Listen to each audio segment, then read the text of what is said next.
وہ دل کڑا کر کے کمرے میں داخل ہوئی اور سامنے بیڈ کی طرف دیکھا جہاں روحان دوائیوں کے زیر اثر نیم بے ہوش تھا۔ ویسے تو وہ اس کے نزدیک بھی نہ پھٹکتی، پر اس وقت وہ صرف ایک ڈاکٹر تھی اور اسے اپنا فرض ادا کرنا تھا۔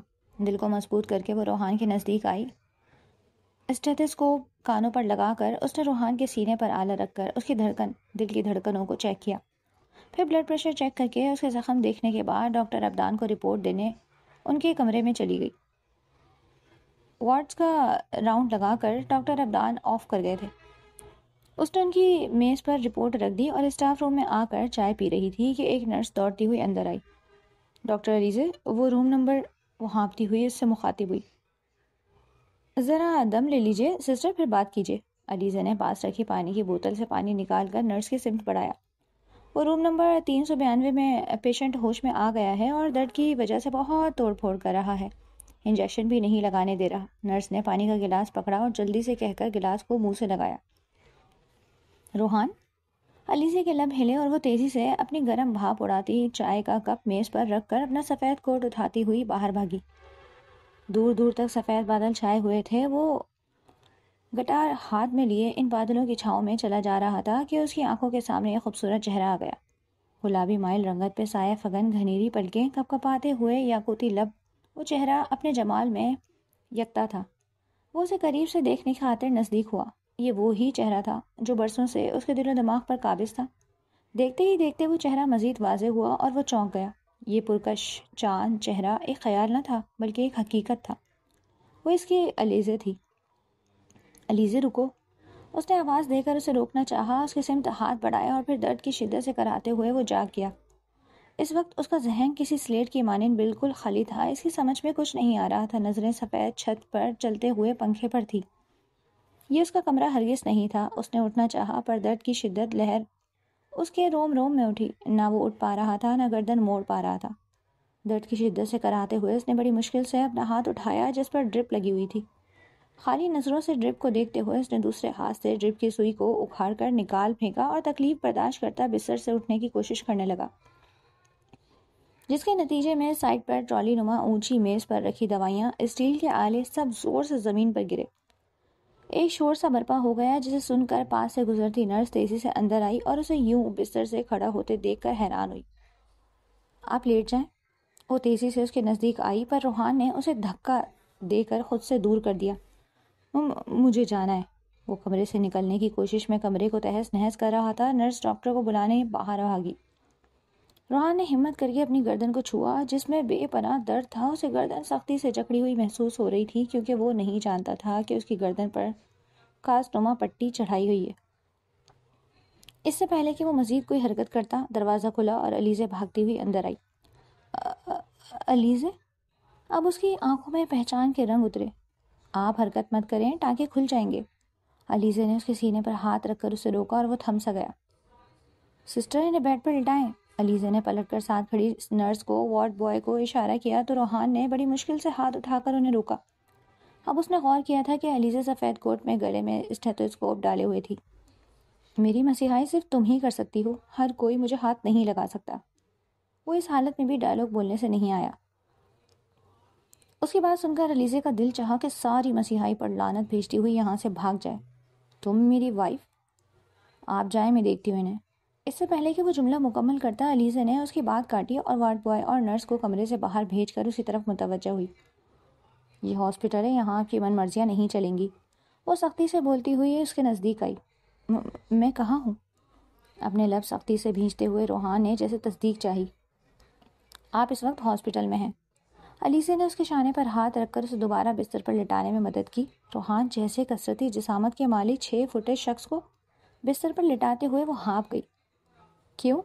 روحان نے دور ہوتی علیزے کی انگلی بڑی مشکل سے پکڑ کر سوال کیا۔ آپ کا بہت بڑا حادثہ ہوا ہے۔ علیزے کے بتانے پر اسے تھوڑا تھوڑا یاد آنے لگا۔ علیزے نے پہلے اسپرٹ سے اس کا ہاتھ صاف کر کے ڈرپ دوبارہ لگائی، پھر پلٹ کر دروازہ کھول کر وارڈ بوائے کو بلا کر کمرے میں بکھرے کانچ اور آلات کو صاف کرنے کی ہدایت دے کر پاس کھڑی نرس کو پرچے پر انجیکشن کا نام لکھ دیا۔ یہ منگوا دیں فوری۔ اس نے پرچہ نرس کو دیا۔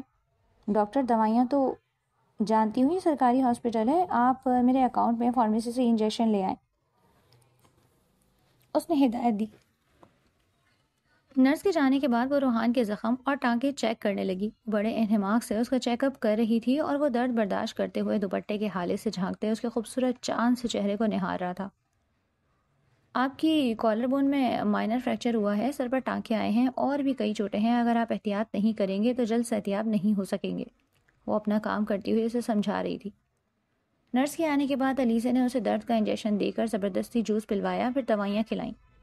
علیزے تم جانا نہیں۔ دوا کے اثر سے اس کا سر چکرا رہا تھا، وہ اسپات میں سر ہلاتی ہوئی وہیں کھڑی تھی۔ کچھ دیر میں وہ غافل ہو چکا تھا، وہ کچھ دیر بستر کے پاس کھڑی اسے دیکھتی رہی، پھر پلٹ کر کمرے سے باہر نکل گئی۔ سادہ سے آسمانی رنگ کی قمیض شلوار میں ملبوس اپنے لمبے بالوں کی چٹیاں کرتی ہوئی وہ ہاسپٹل کے لیے تیار ہو رہی تھی کہ اپنا بیگ پیک کر کے سلیم صاحب اس کے پاس آئے۔ بابا آپ کہاں جا رہے ہیں؟ وہ ان کے ہاتھ میں بیگ دیکھ کر چونکی۔ تو میں اسپتال چھوڑ کر واپسی کے لیے نکلوں گا، ادھر تمہاری امی اکیلی ہیں، وہ سنجیدگی سے بولے۔ پر بابا مجھے بھی تو آپ کے ساتھ واپس جانا ہے، آپ ایسے کیسے مجھے یوں اکیلا چھوڑ کر جا سکتے ہیں؟ علیزے کی آنکھیں پھر آئیں۔ علیزے بیٹی، پاپا تمہیں ہرگز بھی اکیلا نہیں چھوڑ رہے، لیکن دیکھو ابھی تمہارے تایا تائی پر مشکل وقت ہے، تم ڈاکٹر ہو، بہتر سمجھ سکتی ہو، روحان کی طبیعت سنبھل جائے، بس اس وقت تک رک جاؤ۔ میں بھی ہفتہ 10 دن میں تمہاری امی کو لے کر واپس آؤں گا اور پھر ہم دونوں کے ساتھ واپس چلنا، ٹھیک ہے؟ انہوں نے اس کا سر تھپتھپایا۔ بابا مجھے یہاں اچھا نہیں لگتا، وہ بے بسی سے بولی۔ جانتا ہوں بچے، بس کچھ دن کی بات ہے، میں نہیں چاہتا کہ بھائی صاحب یہ سوچیں کہ جب مشکل وقت آیا تو علیزے چلی گئی۔ انہوں نے سمجھایا تو وہ سر ہلا کر رہ گئی۔ انیکسی بند کر کے وہ سلیم صاحب کے ساتھ باہر نکلی، جہاں ڈرائیور اسے ہاسپٹل لے جانے کے لیے انتظار کر رہا تھا۔ 4 سال اس نے اس گھر میں گاڑیوں کے ہوتے ہوئے بسوں ویگنوں کے دھکے کھائے تھے، اور آج اس کے لبوں پر ایک زخمی سی مسکراہٹ ابھری۔ وہ کم ظرف نہیں تھی کہ کوئی رد عمل دکھاتی، اس لیے خاموشی سے سامنے کھڑی گاڑی میں بیٹھ گئی۔ روحان کو اسپتال میں 7 دن ہو چکے تھے۔ اس 7 دنوں میں اس نے اپنے خاندان اور اسپتال کے عملے سب کے ناک میں دم کر دیا تھا، وہ کسی کو بھی اپنے ساتھ رہنے نہیں دے رہا تھا۔ دوسری طرف وہ دوائیاں، انجیکشن، اپنا سارا علاج صرف علیزے سے کروا رہا تھا۔ کسی بھی دوسرے ڈاکٹر، نرس، وارڈ بوائے کو وہ کمرے میں گھسنے ہی نہیں دیتا تھا۔ ان 7 دنوں میں علیزے اس سے سخت عاجز آ چکی تھی۔ دوسری طرف شہانہ بیگم نے اسے پرائیویٹ ہاسپٹل شفٹ کرنے کی بہت کوشش کی تھی، پر وہ اسی ہسپتال میں رہ کر علاج کروانے کے لیے اڑ گیا، اور ضدی تو وہ بلا کا تھا، اسے اپنی بات منوانا آتی تھی۔ 15 دن بعد اسے ہاسپٹل سے ڈسچارج کیا گیا۔ زخم خاصے بھر چکے تھے، وہ ہلکی پھلکی چہل قدمی کرنے لگا تھا، بس گردن اور بائیں بازو کی پٹی کھلنے میں ابھی کچھ وقت تھا۔ اس وقت ڈاکٹر عبدان کے آفس میں سلیمان صاحب اور شہانہ بیگم دونوں موجود تھے۔ روحان اب بالکل ٹھیک ہے، 15 دنوں میں ان کی باقی کی پٹیاں بھی کھل جائیں گی، ڈاکٹر عبدان انہیں تفصیل سے اس کی کیفیت بتا رہے تھے۔ بس ایک بات، وہ رکے، ان کے چہرے پر الجھن اور پریشانی تھی، جسے دیکھ کر سلیمان صاحب اور شہانہ بیگم پریشان ہوئے۔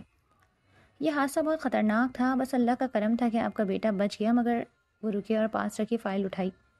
اندرونی چوٹوں کی وجہ سے وہ باپ بننے کی صلاحیت سے محروم ہو گئے ہیں۔ ڈاکٹر عبدان کی آواز تھی کہ کوئی بم۔ شہانہ بیگم اور سلیمان صاحب کو اپنے حواس معطل ہوتے محسوس ہو رہے تھے۔ ایسا کیسے؟ کیا کوئی علاج؟ کافی دیر بعد سلیمان صاحب نے سوال کیا۔ سوری سلیمان صاحب، یہ سب اللہ کی مرضی ہے، آپ چاہیں تو باہر ممالک میں یہ رپورٹس دکھا لیں، پر میرے تجربے کے مطابق روحان خانزادہ اب کبھی باپ نہیں بن سکیں گے۔ ڈاکٹر عبدان نے رپورٹس کے فائل ان کی طرف بڑھاتے ہوئے بات ہی ختم کر دی۔ روحان گھر آ چکا تھا اور اب تیزی سے صحتیاب ہو رہا تھا۔ اس کی حالت میں بہتری آتے دیکھ کر سلیم صاحب اور زیبا علیزے کو اپنے ساتھ لے جانے کی بات کرنے اپنے بھائی بھابھی کے سامنے بیٹھے تھے۔ زیبا آپ آج ہی تو آئی ہیں، کچھ دن تو رک جاتی، شہانہ بیگم نے نرمی سے کہا۔ بس بھابھی، روحان بیٹے کو دیکھنا تھا، زیبا متانت بھرے لہجے میں بولی۔ وہ تو سو رہا ہے، ملاقات تو نہیں ہوئی نا، رات تک ٹھہر جاؤ، روحان سے بھی مل لینا، اب سلیمان صاحب بولے۔ بھائی صاحب، رات کا سفر مناسب نہیں، اور ادھر کالج میں میری چھٹی بھی منظور نہیں ہوئی، تو آج جانا ضروری ہے، بس آپ اجازت دیں تو اثر پڑھ کر ہم تینوں نکلتے ہیں۔ سلیم صاحب نے اجازت طلب کی۔ تینوں؟ سلیمان صاحب نے حیرت سے انہیں دیکھا۔ جی بھائی صاحب، میں علیزے کو ساتھ لے جانا چاہ رہی تھی، 4 برس تو اس کے بنا کاٹ لیے، پر اب ایک لمحہ بھی نہیں گزارا جا رہا۔ زیبا سلیم نے نرمی سے ساری بات اپنے اوپر لے لی کہ وہ نہیں چاہتی تھی کہ علیزے کی واپسی کی ضد جان کر ان کے جیٹھ جٹھانی کا دل خراب ہو۔ سلیم، تم جانتے ہو کہ تمہاری بیٹی روحان کے نکاح میں ہے، اس کی بیوی ہے، تم ایسے کیسے اسے لے جا سکتے ہو؟ اعتراض آیا بھی تو شہانہ بیگم کی طرف سے، جسے سن کر وہ دونوں بھائی حیرت زدہ رہ گئے۔ بیگم، آپ تو اس رشتے کی سب سے بڑی مخالف تھی، سلیمان صاحب سب سے پہلے سنبھلے۔ بچوں کی خوشی کے آگے ماں باپ کو جھکنا ہی پڑتا ہے. روحان کی خوشی اگر علیزے میں ہے تو پھر اس رشتے کو قبول کر لینا چاہیے، وہ متانت سے بولی. مگر علیزے وہ راضی نہیں، سلیم صاحب نے ہچکچاتے ہوئے کہا. روحان تمہارا سگا بھتیجا ہے اور اب جب اس پر مشکل وقت آیا ہے تو تم اور تمہاری بیٹی اسے چھوڑ دو گے؟ شاہانہ بیگم نے سوالیہ نظروں سے سلیم صاحب کو دیکھا. سوچ لو سلیم، اگر اس بار تم نے پھر رشتہ توڑا تو ہم سب تمہارے بھائی سمیت تمہارے لیے مر جائیں گے، شاہانہ بیگم صفاقی سے بولی. سلیم صاحب جواب دینا چاہتے تھے پر زیبا نے ان کا ہاتھ دبا کر انہیں آنکھوں ہی آنکھوں میں خاموش رہنے کا اشارہ کیا. سلیم، تم میری گارنٹی پر علیزے بیٹی کو چھوڑ جاؤ، روحان کی طبیعت سنبھل جائے، ان دونوں کو کچھ وقت ایک ساتھ گزارنے کو مل جائے، پھر علیزے بیٹی کا جو بھی فیصلہ ہوگا ہمیں منظور ہوگا. سلیمان صاحب نے ان دونوں میاں بیوی کو دیکھتے ہوئے درمیان کی راہ نکالی. ایسے کیسے جو بھی فیصلہ ہوگا؟ وہ بیوی ہے روحان کی، شاہانہ بیگم تنک کر بولی. بیگم بس، سلیمان صاحب نے ہاتھ اٹھا کر انہیں روکا. اب مزید کوئی بات نہیں ہوگی. سلیم صاحب اور زیبا بیگم اس بات میں سر ہلاتے ہوئے وہاں سے نکل گئے. ایک بار برسوں پہلے وہ شاہانہ بھابھی کی بہن کے رشتے سے انکار کر کے خاندان سے کٹ چکے تھے اور اب ماضی پھر سے اپنے آپ کو دہرا رہا تھا. پھر اس بار سامنے وہ نہیں بلکہ ان کی پیاری بیٹی علیزہ سلیم تھی. اس وقت انہوں نے اکیلے فیصلہ کیا تھا اور آج ان کی شریک سفر زیبا ان کے ساتھ تھی. آپ پریشان مت ہو، علیزہ کو میں سمجھا دوں گی.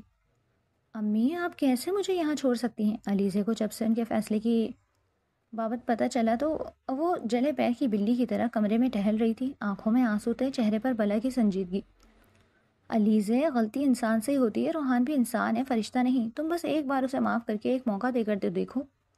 زیبا جو ساری حقیقت جان چکی تھی پھر بھی اسے سمجھا رہی تھی کہ خاندان کو توڑنا تو بہت آسان ہے پر ملا کر رکھنا ہی باوقار لوگوں کی نشانی. میرے ساتھ جو بھی ہوا میں اسے بھلا نہیں سکتی، علیزہ ضدی لہجے میں بولی. ادھر آؤ، میرے پاس بیٹھو. زیبا نے اسے اپنے پاس بستر پر بیٹھنے کا اشارہ کیا تو وہ منہ پھلائے ان کے پاس آ کر بیٹھ گئی.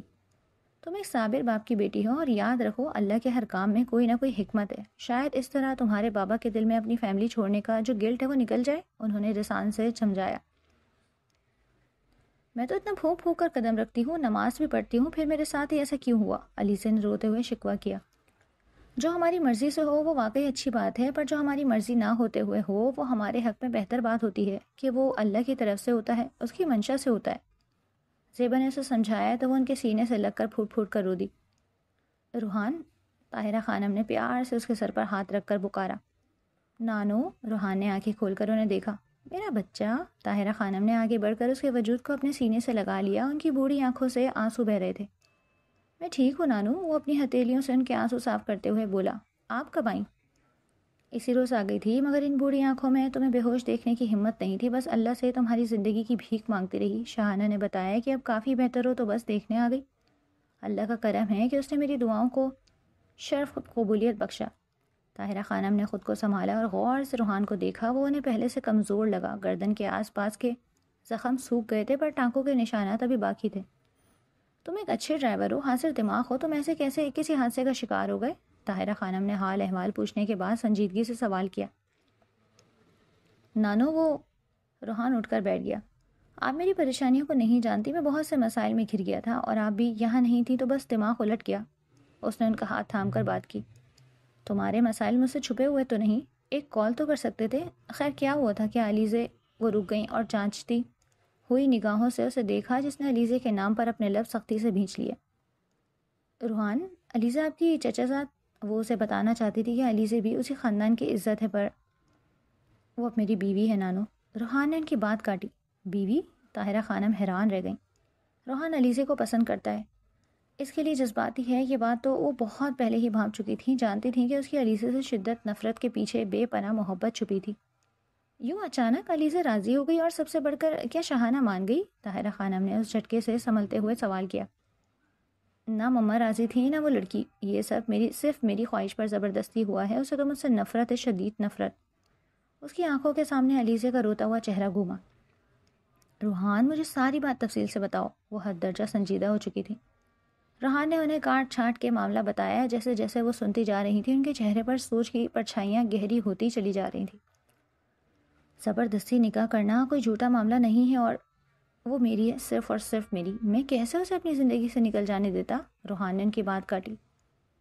بیٹی اپنے باپ کے پاس امانت ہوتی ہے جسے وہ وقت آنے پر اس کے سپرد کرتا ہے.